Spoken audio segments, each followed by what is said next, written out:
Qual o principal tratamento em condições graves, em condições severas provocadas pelo bruxismo?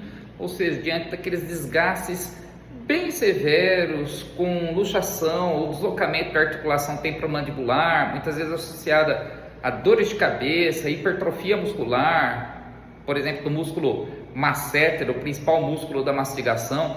Em situações extremas, severas, um planejamento em primeiro lugar, com escaneamento, modelo de estudo, para restabelecimento da dimensão vertical, já que com o bruxismo, apertamento severo, a perda de altura da mordida, que chamamos de dimensão vertical. Então devemos associar o tratamento da ATM com a oclusão, as facetas, lentes, coroas, seja qual for o tratamento mais apropriado para o caso do paciente, deve ser associado também a uma placa de proteção, uma placa de bruxismo, para que haja a proteção das coroas, facetas ou lentes. E se houver hipertrofia muscular, um relaxante muscular ou até a toxina botulínica. Então, diante dos casos complexos,